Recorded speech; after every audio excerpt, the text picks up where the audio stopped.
आइए आज सुनते हैं मुंशी प्रेमचंद की लिखी कहानी बड़े भाई साहब। मेरे भाई साहब मुझसे 5 साल बड़े थे, लेकिन केवल 3 दर्जे आगे। उन्होंने भी उसी उम्र में पढ़ना शुरू किया जब मैंने शुरू किया, लेकिन तालीम जैसे महत्व के मामले में वो जल्दबाजी से काम लेना पसंद न करते थे।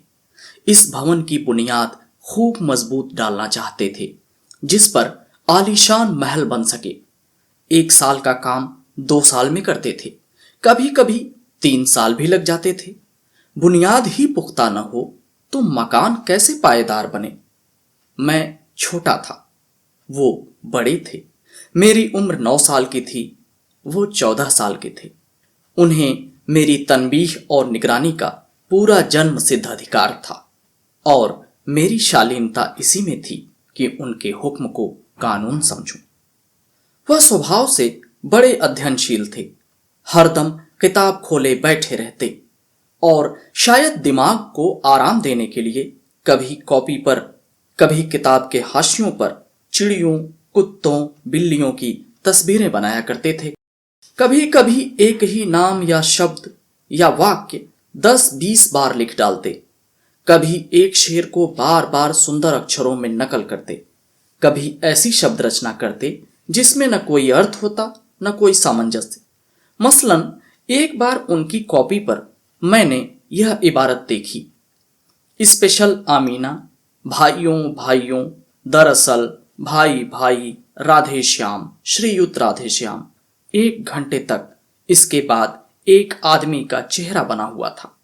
मैंने बहुत चेष्टा की कि इस पहेली का कोई अर्थ निकालूं, लेकिन असफल रहा और उनसे पूछने का साहस न हुआ। वह 9वीं जमात में थे, मैं 5वीं में था। उनकी रचनाओं को समझना मेरे लिए छोटी मुंह बड़ी बात थी। मेरा जी पढ़ने में बिल्कुल न लगता था। 1 घंटा भी किताब लेकर बैठना पहाड़ था। मौका पाते ही हॉस्टल से निकलकर मैदान में आ जाता और कभी कंकरियां उछालता, कभी कागज की तितलियां उड़ाता, और कहीं कोई साथे मिला तो पूछना ही क्या। कभी चहारदीवारी पर चढ़कर नीचे कूद रहे हैं, कभी फाटक पर सवार उसे आगे पीछे चलाते हुए मोटर कार का आनंद उठा रहे हैं। लेकिन कमरे में आते ही भाई साहब का वह रौद्र रूप देखकर प्राण सूख जाते। उनका पहला सवाल होता, कहाँ थे? हमेशा यह सवाल उसी ध्वनि में पूछा जाता था और इसका जवाब मेरे पास केवल मौन था। न जाने मेरे मुंह से यह बात क्यों न निकलती कि जरा बाहर खेल रहा था। मेरा मौन कह देता था कि मुझे अपना अपराध स्वीकार है और भाई साहब के लिए इसके सिवा और कोई इलाज न था कि स्नेह और रोष से मिले हुए शब्दों में मेरा सत्कार करें। इस तरह अंग्रेजी पढ़ोगे तो जिंदगी भर पढ़ते रहोगे और एक हर्फ न आएगा। अंग्रेजी पढ़ना कोई हंसी खेल नहीं है कि जो चाहे पढ़ ले। नहीं ऐरा गैरा नत्थु खैरा सभी अंग्रेजी के विद्वान हो जाते।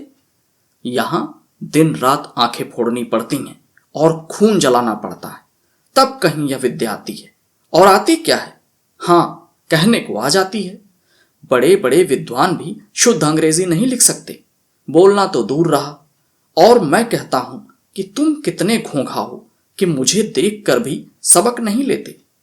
मैं कितनी मेहनत करता हूं, यह तुम अपनी आंखों से देखते हो। अगर नहीं देखते तो यह तुम्हारी आंखों का कसूर है, तुम्हारी बुद्धि का कसूर है। इतने मेले तमाशे होते हैं, मुझे तुमने कभी देखने जाते देखा? रोज ही क्रिकेट और हॉकी मैच होते हैं, मैं पास नहीं भटकता, हमेशा पढ़ता रहता हूं। उस पर भी 1-1 दर्जे में 2-2, 3-3 साल पढ़ा रहता हूं। फिर तुम कैसे आशा करते हो कि तुम यूं खेल कूद में वक्त गंवाकर पास हो जाओगे? मुझे तो 2-3 साल लगते हैं, तुम उम्र भर इस दर्जे में पड़े सड़ते रहोगे। अगर तुम्हें इस तरह उम्र गंवानी है तो बेहतर है घर चले जाओ, मजे से गुल्ली डंडा खेलो। दादा की गाढ़ी कमाई के रुपए क्यों बर्बाद करते हो? मैं यह लताड़ सुनकर आंसू बहाने लगता। जवाब ही क्या था? अपराध तो मैंने किया, लताड़ कौन सहे? भाई साहब उपदेश की कला में निपुण थे, ऐसी ऐसी लगती बात कहते, ऐसे ऐसे सूक्त बाण चलाते कि मेरे जिगर के टुकड़े टुकड़े हो जाते और हिम्मत टूट जाती। इस तरह जान तोड़कर मेहनत करने की शक्ति मैं अपने में न पाता था और उस निराशा में जरा देर के लिए मैं सोचने लगता, क्यों न घर चला जाऊं।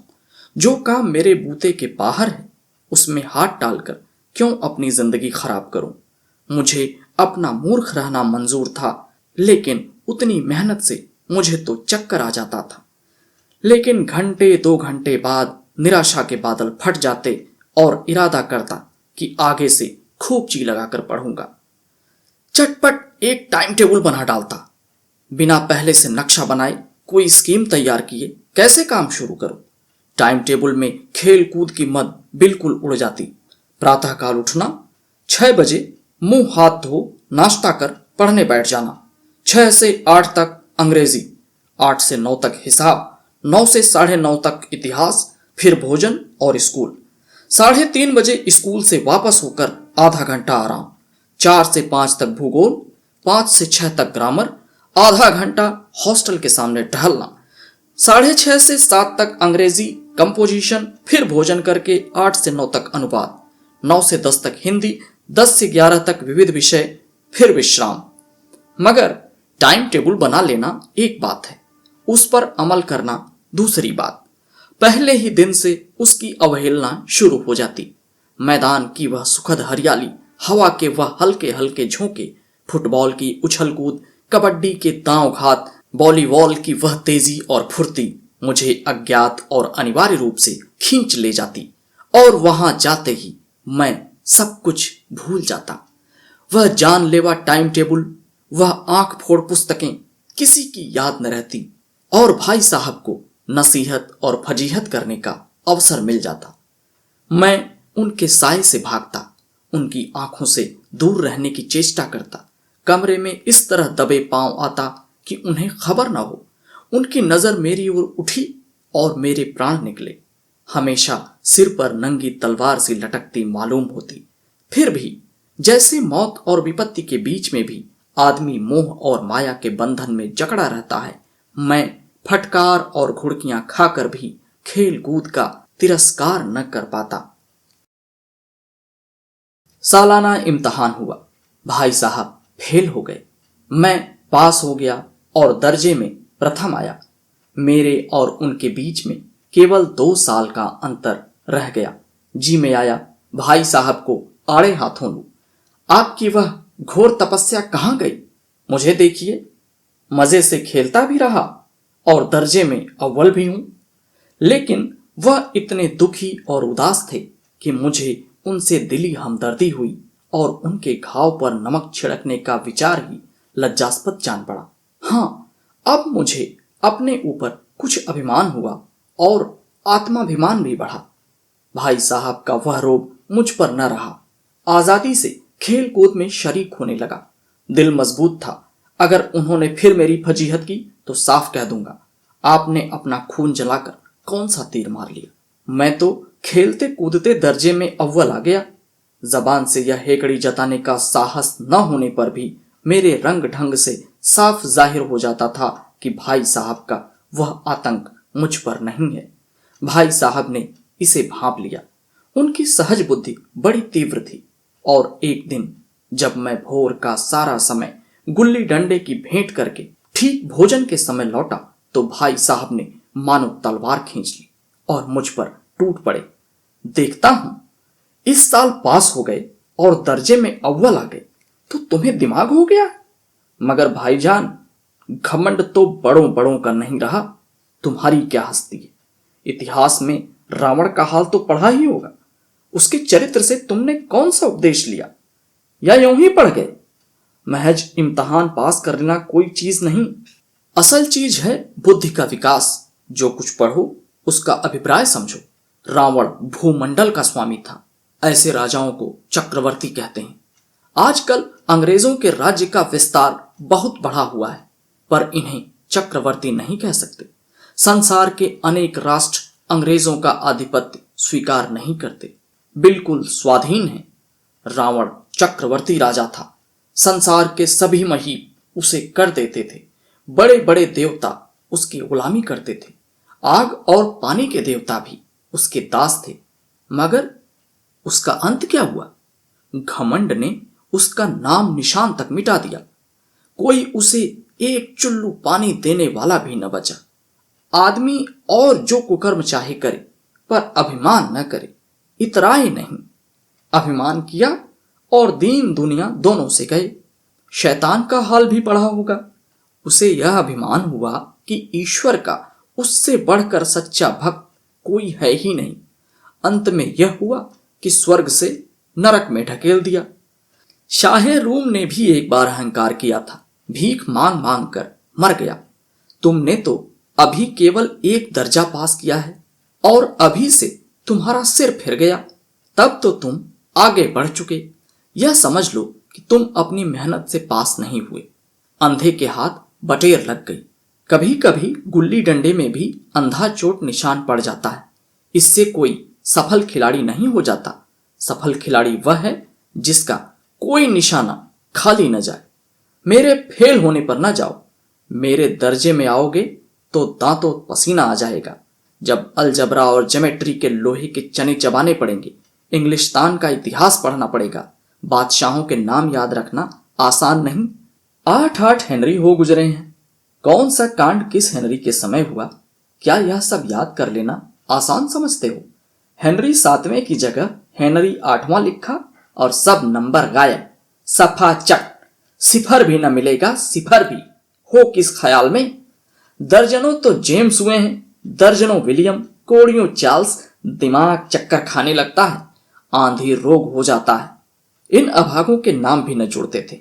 एक के नाम के पीछे दोयम, चहारम, पंचम लगाते चले गए। मुझसे पूछते तो 10 लाख नाम बता देता।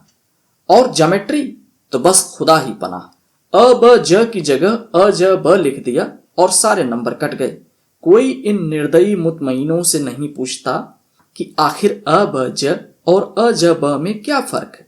व्यर्थ की बात के लिए क्यों छात्रों का खून करते हो? दाल भात रोटी या भात दाल रोटी खाई, इसमें क्या रखा है?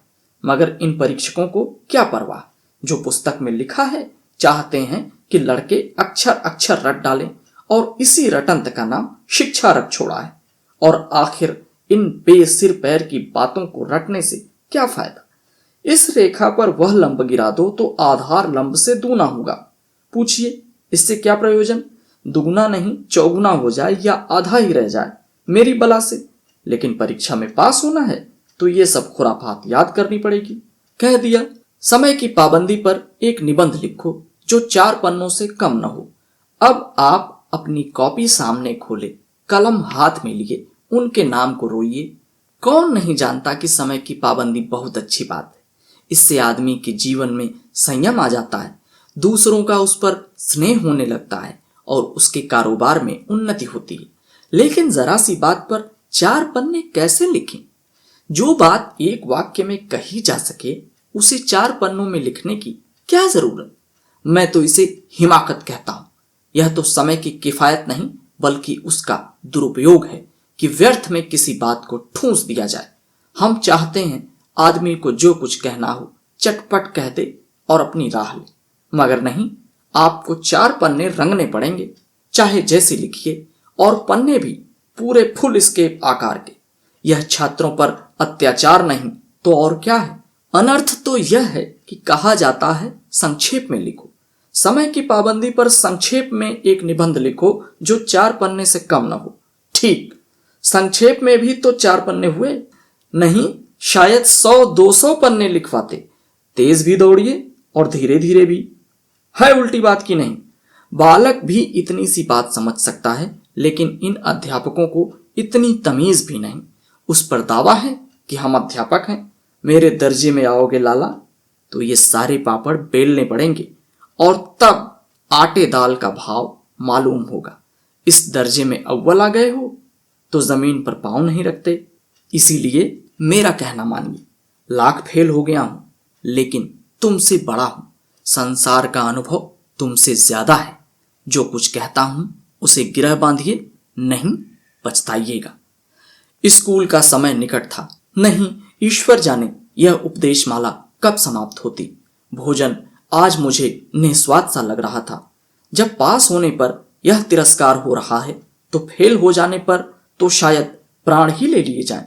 भाई साहब ने अपने दर्जे की पढ़ाई का जो भयंकर चित्र खींचा था उसने मुझे भयभीत कर दिया। कैसे स्कूल छोड़कर नहीं भागा यही ताज्जुब है। लेकिन इतने तिरस्कार पर भी पुस्तकों में मेरी अरुचि ज्यों की त्यों बनी रही। खेल कूद का कोई अवसर हाथ से न जाने देता। पढ़ता भी था मगर बहुत कम, बस इतना कि रोज का टास्क पूरा हो जाए और दर्जे में जलील न होना पड़े। अपने ऊपर जो विश्वास पैदा हुआ वह फिर लुप्त हो गया और फिर चोरों का सा जीवन कटने लगा। फिर सालाना इम्तिहान हुआ और कुछ ऐसा संयोग हुआ कि मैं फिर पास हो गया और भाई साहब फिर फेल हो गए। मैंने बहुत मेहनत नहीं की पर न जाने कैसे दर्जे में अव्वल आ गया। मुझे खुद अचरज हुआ। भाई साहब ने प्राणों तक परिश्रम किया था, कोर्स का एक एक शब्द चाट गए। 10 बजे रात तक इधर, 4 बजे भोर से उधर, 6 से 9:30 तक स्कूल जाने के पहले मुद्रा कांतिहीन हो गई थी मगर बेचारे फेल हो गए। मुझे उन पर दया आती थी। नतीजा सुनाया गया तो वह रो पड़े और मैं भी रोने लगा। अपने पास होने की खुशी आधी हो गई। मैं भी फेल हो गया होता तो भाई साहब को इतना दुख न होता, लेकिन विधि की बात कौन टाले। मेरे और भाई साहब के बीच अब केवल एक दर्जे का अंतर और रह गया। मेरे मन में एक कुटिल भावना उदय हुई कि कहीं भाई साहब 1 साल और फेल हो जाएं तो मैं उनके बराबर हो जाऊं, फिर वह किस आधार पर मेरी फजीहत कर सकेंगे। लेकिन मैंने इस कमीने विचार को दिल से बलपूर्वक निकाल डाला। आखिर वह मुझे मेरे हित के विचार से ही तो डांटते हैं। मुझे इस वक्त अप्रिय लगता अवश्य है मगर यह शायद उनके उपदेशों का ही कोई असर हो कि दनादन पास होता जाता हूं और इतने अच्छे नंबरों से। अब की भाई साहब बहुत कुछ नर्म पड़ गए थे। कई बार मुझे डांटने का अवसर पाकर भी उन्होंने धीरज से काम लिया। शायद अब वह खुद समझने लगे थे कि मुझे डांटने का अधिकार उन्हें नहीं रहा, या रहा तो बहुत कम। मेरी स्वच्छंदता भी बढ़ी। मैं उनकी सहिष्णुता का अनुचित लाभ उठाने लगा।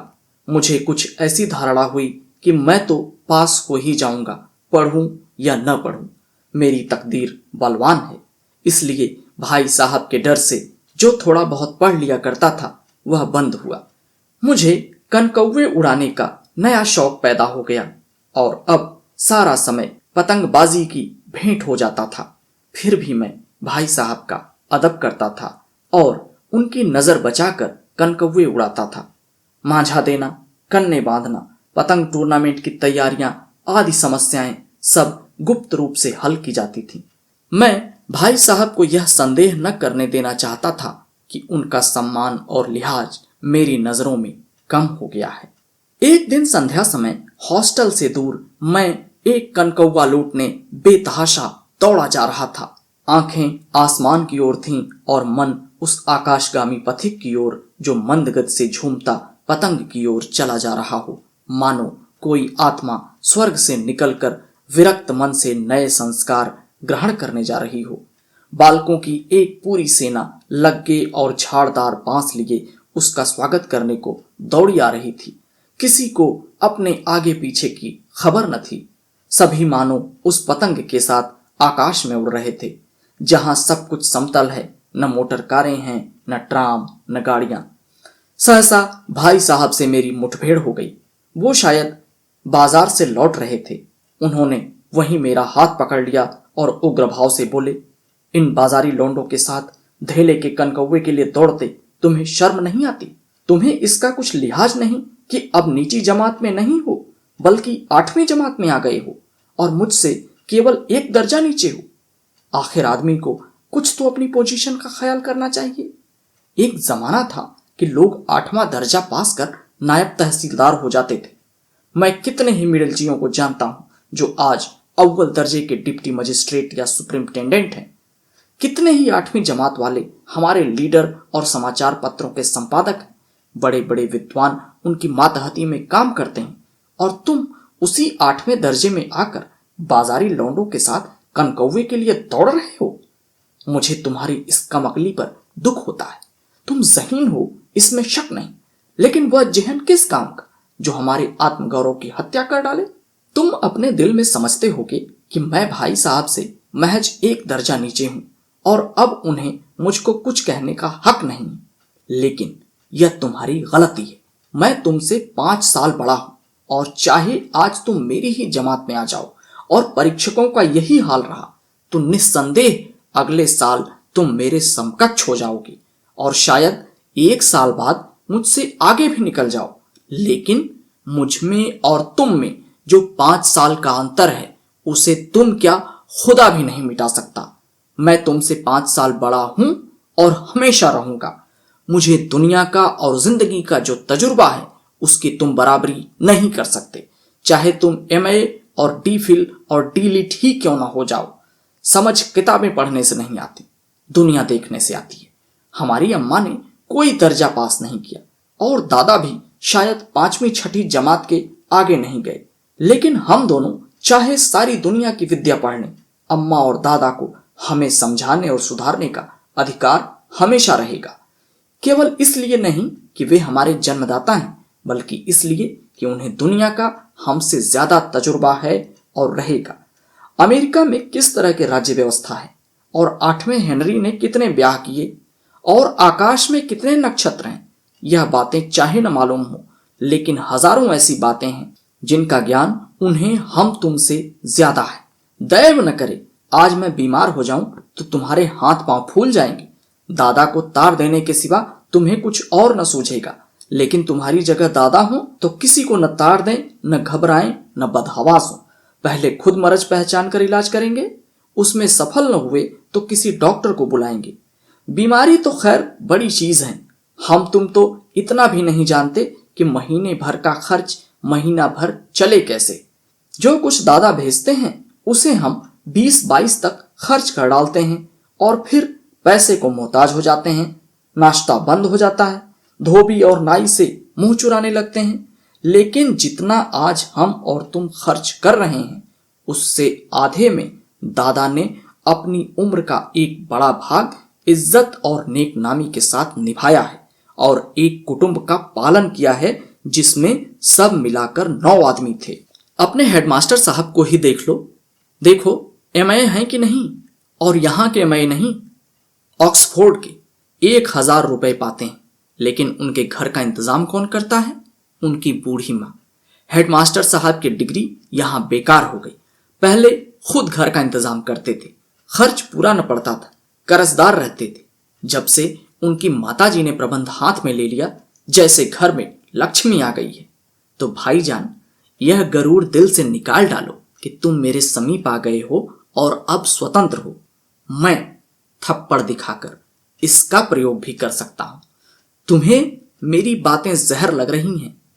मैं उनकी इस नई युक्ति से नतमस्तक हो गया। मुझे आज सचमुच अपनी लघुता का अनुभव हुआ और भाई साहब के प्रति मेरे मन में श्रद्धा उत्पन्न हो गई। मैंने सजल आंखों से कहा, हरगिज नहीं, आप जो कुछ फरमा रहे हैं बिल्कुल सच है और आपको उसको कहने का अधिकार है। भाई साहब ने मुझे गले लगा लिया और बोले, कनकौवे उड़ाने से मना नहीं करता। मेरा जी ललचाता है, लेकिन क्या करूं, खुद बेराह चलूं तो तुम्हारी रक्षा कैसे करूं? यह कर्तव्य भी तो मेरे सिर है। संयोग से उसी वक्त एक कटा हुआ कनकौवा हमारी ऊपर से गुजरा। उसकी डोर लटक रही थी। लड़कों का एक गोल पीछे पीछे दौड़ा चला आता था। भाई साहब लंबे हैं ही, उछलकर उसकी डोर पकड़ ली और बेतहाशा हॉस्टल की तरफ दौड़े। मैं पीछे पीछे दौड़ रहा था।